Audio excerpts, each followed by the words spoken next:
Marco, Helga, Penny, and Joellen. And we're going to share with you a sort of suite of dances that came from the experience that we've had this week. We began with stories, and you'll hear one of those stories as part of the dances, and then created a short movement phrase that was sort of the beginning raw material for everything else that we did the rest of the week. So we'd like to show you that phrase to begin with. And it goes 1, 2, 3, 4, 5, 6, 7, 8, 1, 2, 3, 4, 5, 6, 7, 8, 1, 2, 3, 4, 5, 6, 7, 8. Want to try to do that with us? I'm serious. Let's try it. We'll do it really slowly. Try to fall. And 1, 2, 3, 4. See, it's not so hard. Reach forward. 5, 6. Pull back and push forward. Reach your hands one over the other. Pull one back. Doesn't matter which one. And then both hands circling around. Roll your arms. Open. And both hands together. Side, side, side. See? Now you're dancing.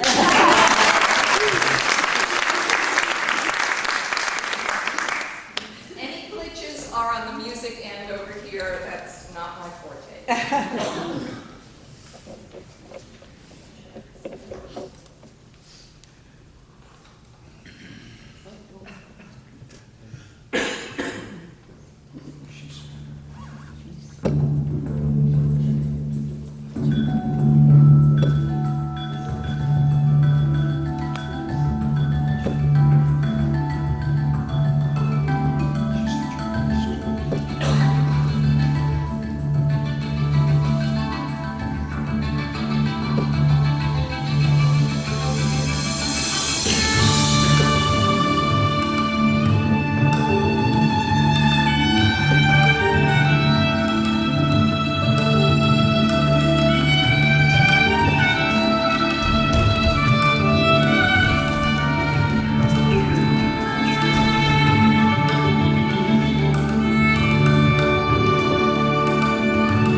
3,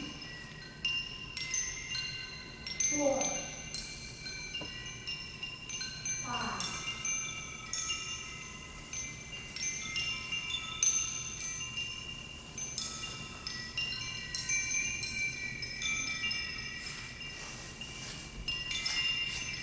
Oh, this brings back memories. In my town, the 15 and 16-year-olds learned to dance, ballroom dancing. Wonderful. And at the end of the dance lessons, we would have a great party, a ball. And our parents were invited. We all got dressed to kill. And we got to show off our dances to our parents. Rumbas, cha-chas, foxtrots, as well as the waltz. The Viennese waltz, you know, the fast one? And it was, they added a challenge to it. First of all, the girls' dance was the dads, and the boys' dance was their moms. And all the moms and the girls, the daughters, had a balloon tied around their right ankle. And then the instructions were to dance the waltz and to try to kick the balloons and couple. And the couple left with a balloon at the end would be the winning couple. My father was a brave leading man, and he had a strategy. He danced me around the dance floor, down the edges, around and around, and made sure I had plenty of opportunity to use my left foot to kick hard, you know. Kick balloons, it was fun, and chaotic, I tell you. And then the music stopped, and we had won!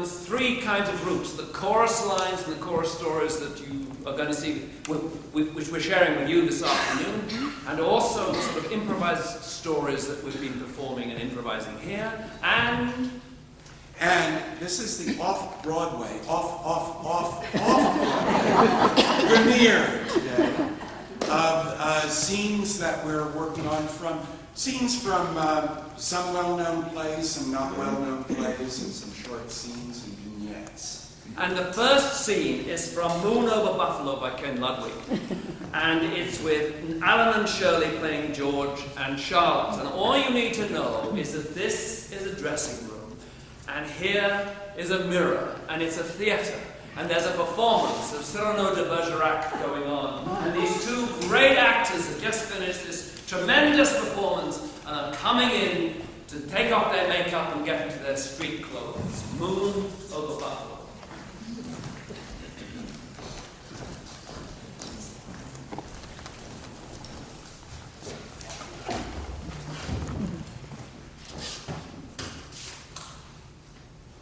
Oh, am I getting old, Charlotte? Oh no, George, you're just falling apart. No wonder they didn't want me for the Pimpernel movie. Us. They didn't want us. It would have put us right back on top. George and Charlotte Hay did the new Frank Capra production of The Twilight of the Scarlet Pimpernel. Oh, there will be other movies. We were this close, Charlotte. I could taste it. I mean, Frank Capra directing The Twilight of the Scarlet Pimpernel. Oh, I can see it all now. Mr. Pimpernel goes to Washington. Exactly. Oh, sit down, dear. I'll take care of it for you. You do realize they started filming yesterday? At this very moment, the cameras are rolling, and Ronald Coleman is wearing my tights. George,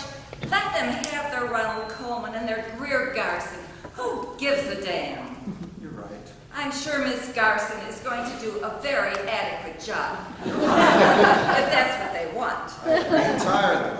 Stupid little bitch. You know, I met her once, did I tell you?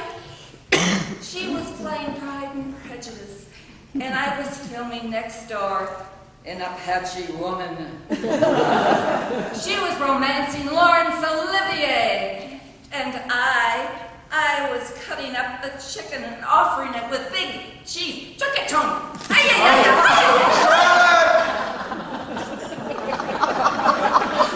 you okay, George?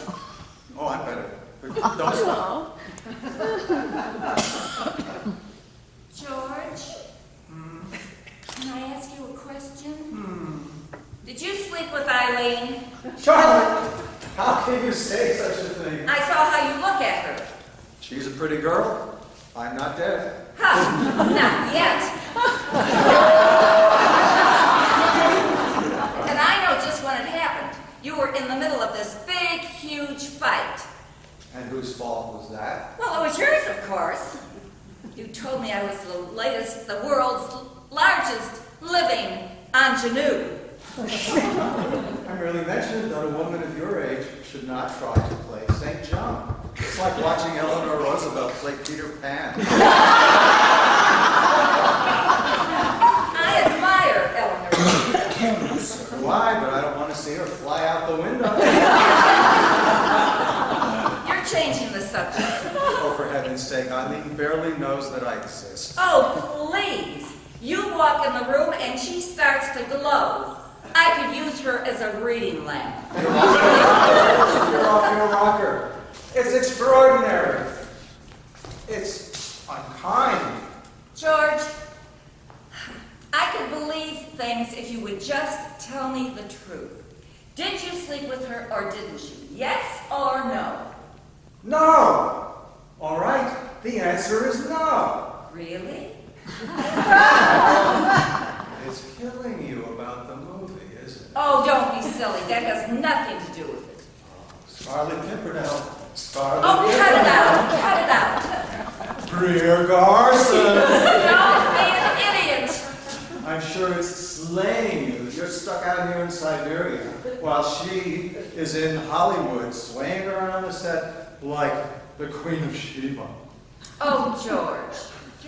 George. I'm sure you had fantastic visions being slobbered over by legions of toadies powdering your ears. George, I'm sorry. Well, it's too late now, isn't it? You've hurt my feelings. I saw that. So what? You're a faker. I don't know what you're talking about. Faker. Charlotte, how can you doubt my feelings?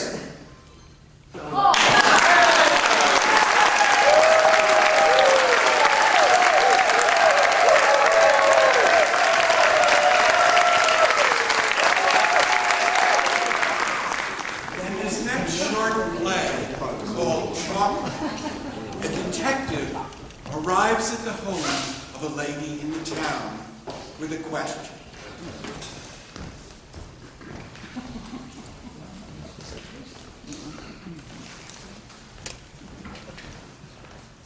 So, Mrs. Colby, your husband has been gone for over 2 weeks now. Why haven't you notified the police?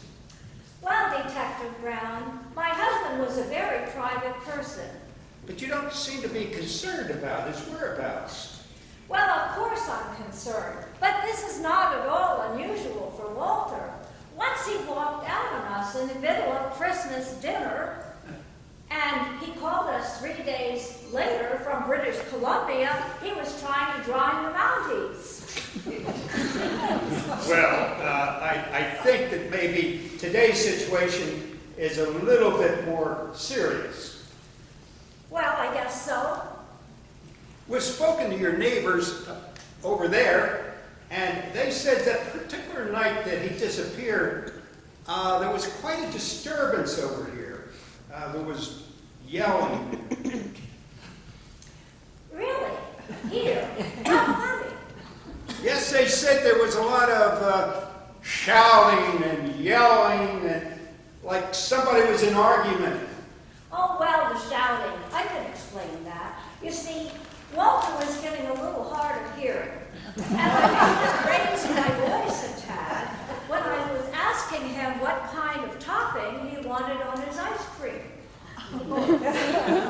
Well, we checked a little bit on your credit cards, and we noticed that over the past 2 weeks from Home Depot that you had purchased 40 sacks of concrete. 40 sacks. That sounds about right. Well, I must admit, on the face of it, that's a lot of cement. Well, yes, but I can explain that. You see, I make bird baths as a hobby.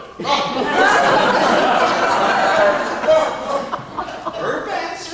Yes, bird baths. I design my own bird bath molds. I personally stir up the cement and pour it and let it set, and then voila! I walked outside and I didn't notice any bird baths. But I give them all away to friends. You see, for me, the joy is in the creation.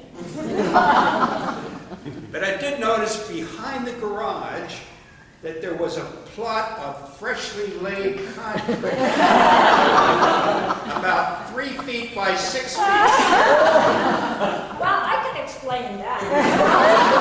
That's all the excess cement. The amount of false starts in bird bath construction.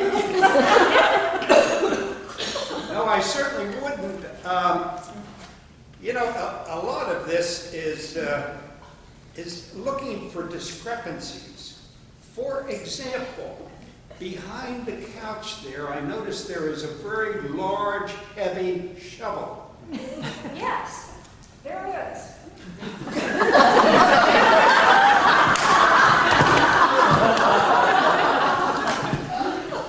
Is it possible that this is the place where you would put all your large garden tools? No, not for the most part, but I use that shovel to clean away the cobwebs. Well, I would imagine usually a person would use a broom. Well, most people would. But I have observed that generally you keep a very tidy house, very clean. Thank you. Well, which leads me to see over here, right in the middle of the floor, there is a spot that is very conspicuous. Oh, there is. Is there? Yes, right there. And it looks suspiciously like dried blood. It does, doesn't it? But I take it it's not. My stars, no. It's chocolate. Chocolate? Yes. We had a box of Godiva chocolates lying around the house for the longest time. And then one day, about 2 weeks ago, I got into it, and I couldn't stop. And I think I must have dropped some praline crunch on the floor. I was wondering what happened to it. Well, I hate to say this, but that doesn't look like Godiva chocolate. Oh, but it is. Look. Oh. It still has that rich, chocolatey, decadent taste. Would you like some? No, thank you. But when I say that it doesn't look like Godiva chocolate, I think it looks more like Nestle. I beg your pardon.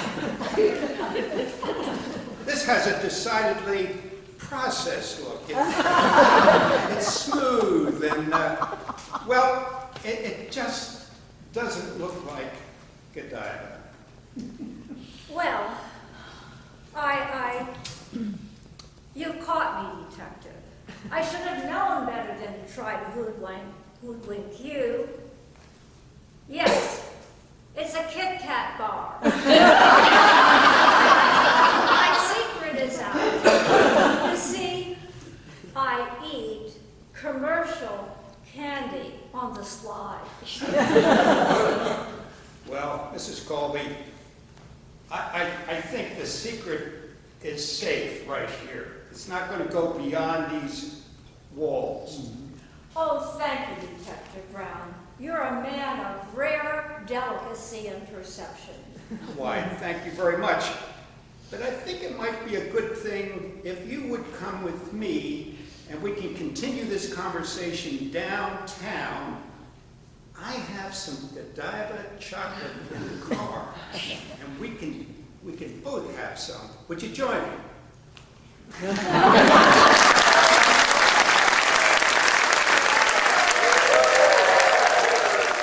out to a Victorian home where there is a dining table being set for dinner, a window seat, 2 aunts, 1 nephew, and a bottle of from arsenic and old.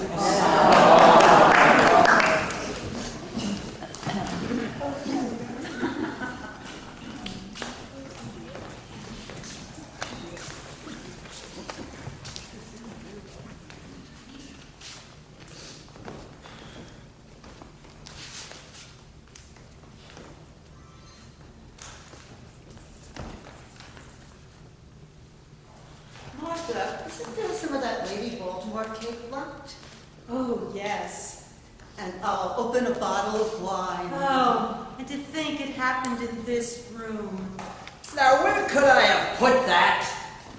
Well, with your fiancé sitting beside you tonight, I do hope the play will be something you can enjoy for once. Maybe it'll be something romantic. What's the name of it? Murder Will Out. Oh, dear. When the curtain goes up, the first thing you'll see will be a dead body.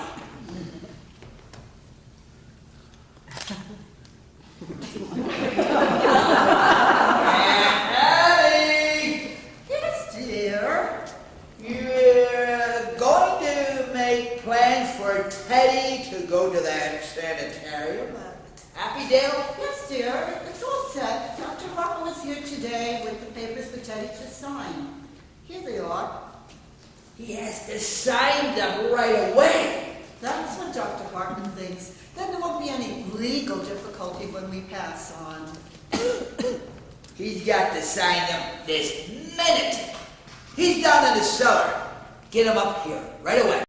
There's no such hurry as that. No, when Teddy starts working on the canal, you can't get his mind on anything else. Teddy's got to go to Happydale now, tonight. Oh no, dear, that's not until after we're Gone. Right away, I tell you. Right away. Why, Mortimer, how can you say such a thing? Why, as long as we live, we'll never be separated from Teddy. Listen, darlings, I'm frightfully sorry, but I have some shocking news for you. Now, we've all got to try to keep our heads. You know, we sort of humored Teddy because we thought he was harmless. He is harmless. He was harmless. That's why he has to go to Happydale. That's why he has to be confined. Mortimer, why have you suddenly turned against Teddy, your own brother? You've got to know sometime. It might as well be now. Teddy's killed a man. Nonsense, dear. There's a body in the window seat. Yes, dear, we know. You know? Of course. But it has nothing to do with Teddy. Now, Mortimer, just forget about it. Forget about it. Forget? We never dreamed you'd peek. But who is he? His name's Hoskins. Adam Hoskins. That's all I really know about him, except that he's a Methodist. That's all you know about him. What's he doing here? What happened to him? He died. Aunt Martha, men don't get into window seats and die. No, he died first. Well, how? Oh, Mortimer, don't be so inquisitive. The gentleman died because he drank some wine with poison in it. How did the poison get in the wine? Well, we put the poison in the wine because it's less noticeable. When it's in tea, it has a distinct odor. You put it in the wine? Yes, and I put Mr. Hoskins in the window because Dr. Harper was coming. So, you knew what you'd done. You didn't want Dr. Hopper to see the body.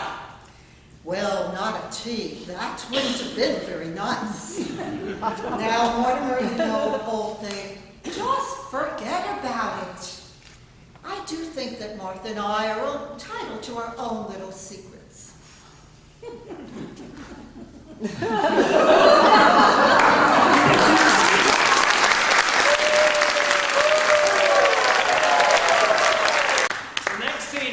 Visit by the Swiss playwright Frederick Durand, and it's set in a wooded area near the town of Gullum. It has two characters in it, Claire and Anton. Years and years and years ago, they were lovers. Claire got pregnant, was disowned, sent out, and the world has changed. She's come back to Gullum now, years later, and she's a multi-billionaire. Wow. And what we don't know yet, and you'll know in a later scene, is that she has decided to give millions to this town on one condition. They kill her old lover. Wow. The Visit by Durand.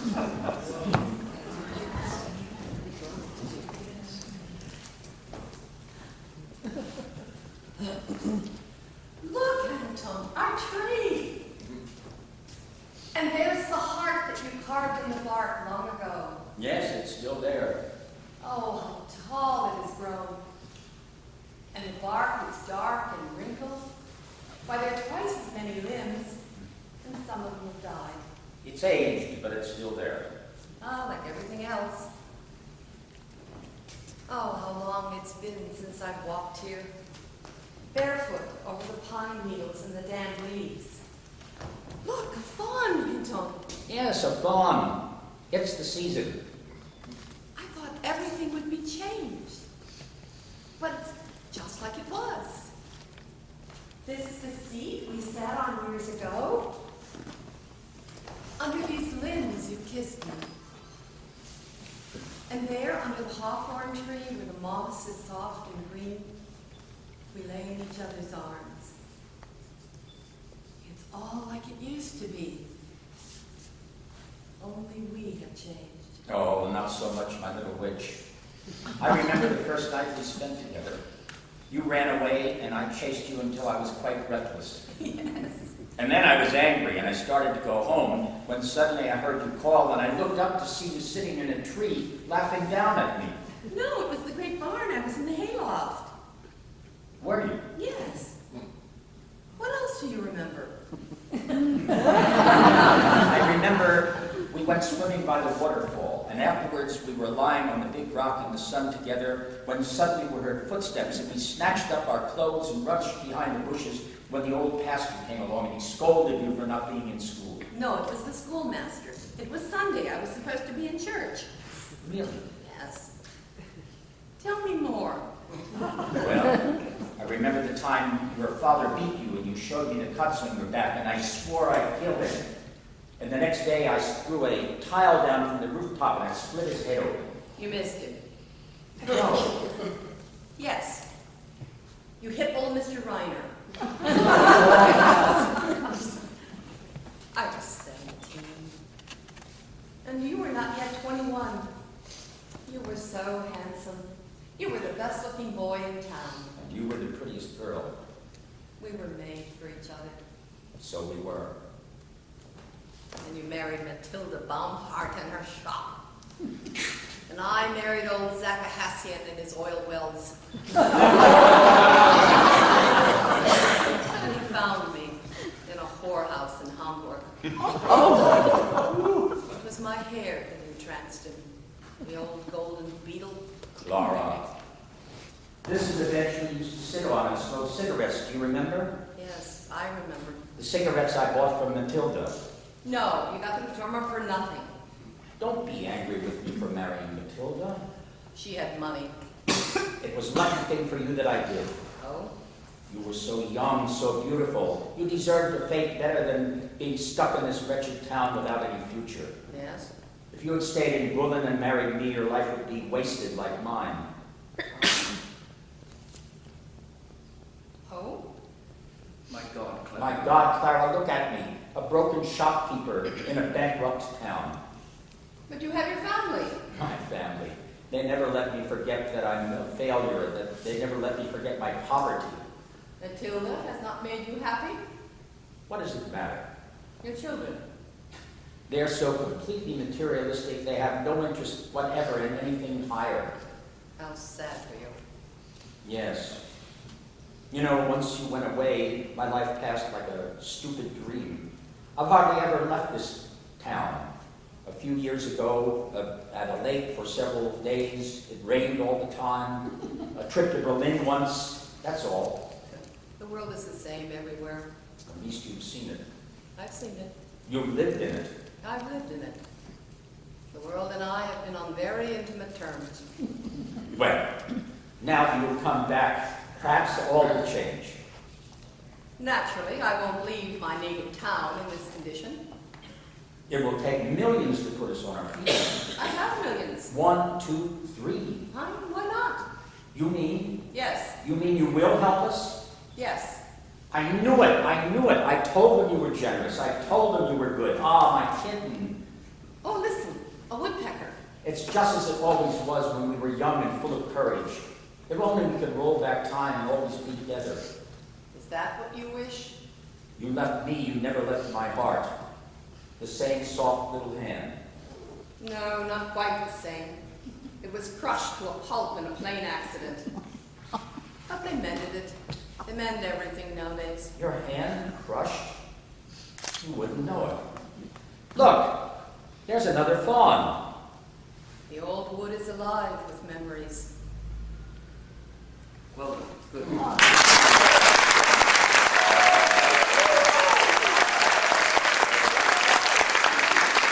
Take you now to Long Island, where there's a daughter and a mother who are trying to get ready for a visitor. Social Security.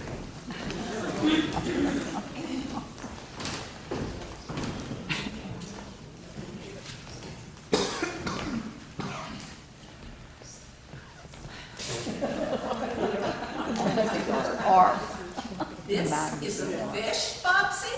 Yes, it's cold mousse of pike, and I have a Pernod sauce to put on top of it. It's gefilte fish.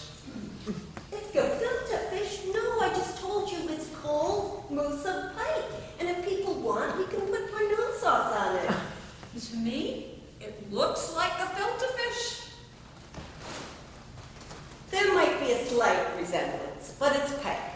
Cold mousse of pike. You wouldn't serve gefilte fish? It's not that I wouldn't serve it. It's just that it's not a very festive fish. I'm not ashamed of it if that's... What? Stop shaking your head. Why are you getting so upset? I'm getting so upset because in 5 minutes, Maurice Koenig, the creator of Yonkel the Matchmaker, the Masada windows, and the tapestries of Jerusalem, is going to be walking in this apartment for dinner. And instead of getting excited and waiting to meet this legendary, marvelous human being, you choose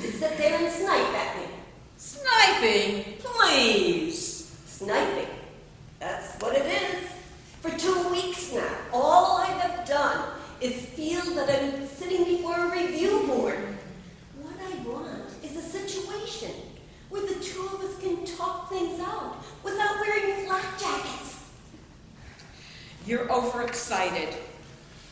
I am not overexcited. Enough.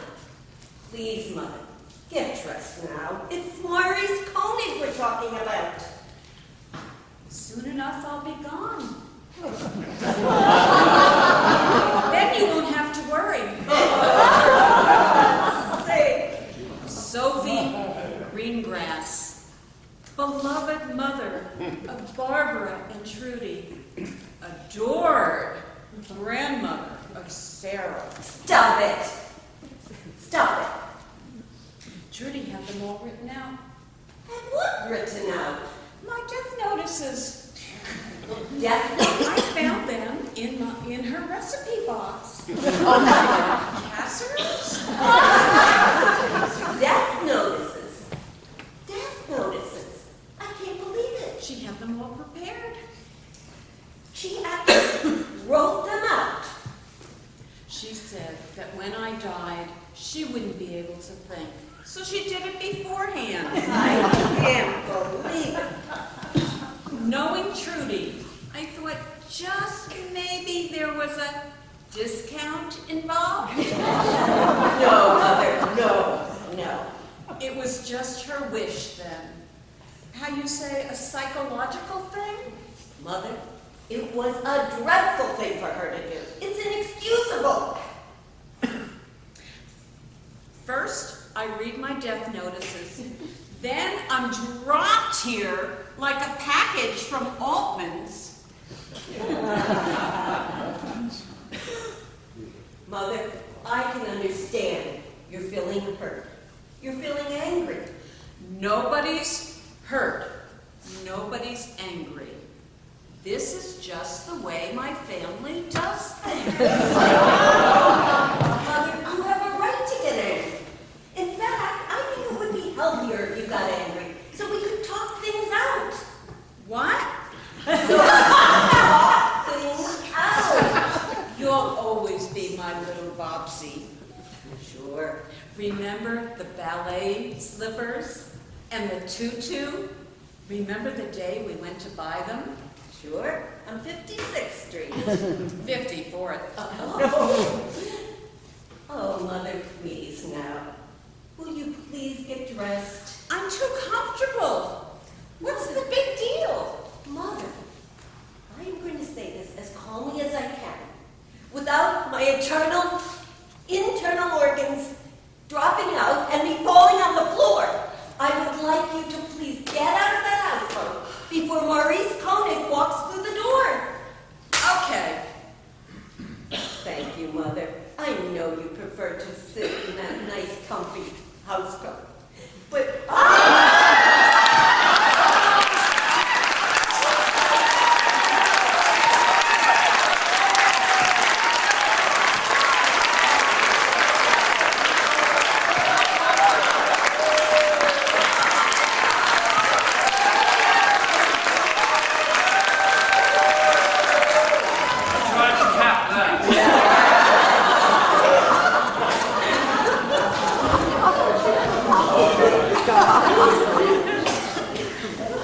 Right, for our final scene.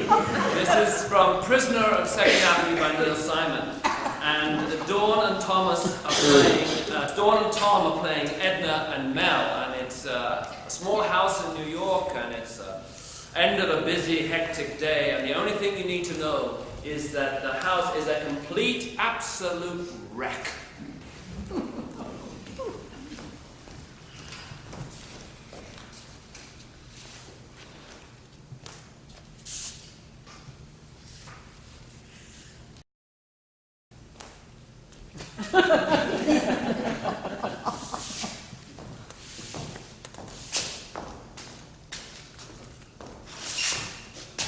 What happened here? Why is this place such a mess? We've been robbed. Robbed? What do you mean robbed? Robbed. That's when they come in, they take things. You mean someone just walked in and took our stuff and robbed us? Well, they didn't make a telephone call for it. All right, Edna, relax. What happened? What did they get? I don't know. I was out shopping. I was gone 5 minutes. I come back, this is what I find. You couldn't have been gone 5 minutes. Look at this place. It's a mess. I was gone 5 minutes. All right, when you came back, did you notice anyone looking suspicious? Everybody in this building was. Did you see anyone carrying any bundles or any packages? I didn't notice. What do you mean you didn't notice? I didn't notice. Do you think I'm looking for somebody leaving the building carrying my television set? The television set? They took our brand new television set? Well, they didn't take the old one. All right, you sit down, you relax, I'm going to get you a drink. A little scotch to help calm you down. Oh, don't calm me down because there is no scotch. They took all the scotch. All the scotch? My Chivas Regal? No, they left the Chivas Regal and took only the cheap stuff.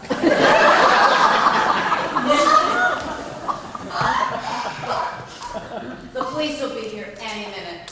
Did you tell them we've been robbed? Why do you think I called them? Don't you understand? My house has just been robbed. Well, what am I here, a hoarder? This is my house, too. My television set's gone. My alcohol liquor's gone, just as yours. Yeah, but you didn't walk in and find it. I did. It doesn't matter who found it. The same thing. Nothing to watch, nothing to drink. I'll get you a value. That will come. I don't want a value. Oh, don't be stubborn. You'll feel better. I'm not stubborn. There is no value.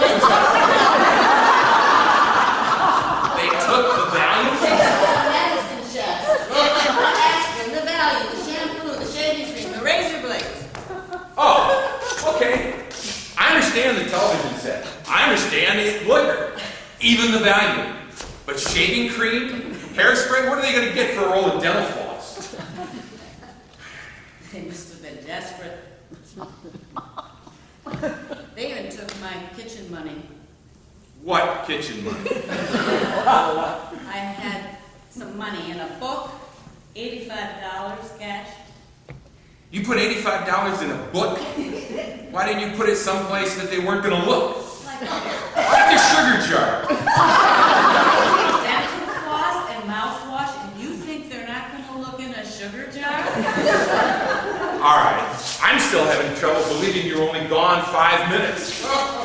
The door, the lock isn't broken. It hasn't been jimmied. I don't think I even know how they got in the house. Maybe they found the key in the street. What key? What do you mean, the key in the street? Don't you have your key? No, I lost it. How were you going to get back in the house after shopping without your key? I left the door open. The door open. Well, how was I going to get in the house anyway? So you left the door open in the city with the highest crime rate in the world. You left the door open. I was gone 5 minutes. How did I know they would know I left the door open? In this town, when a door's open, they know. Well, at least I wasn't hurt or killed. No, you're right. You're right. You're absolutely right, Linda. The important thing is you're okay. Thanks, Mel.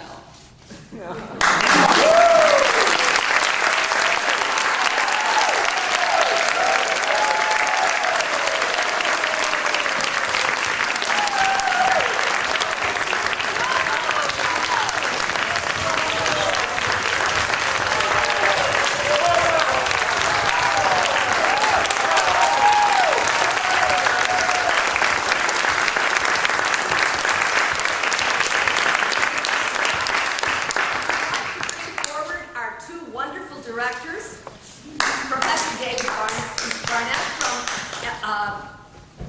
Alberta, the University of Alberta in Edmonton, and Dr. Stuart Kendall from Stage Bridge Theatre in Oakland, California.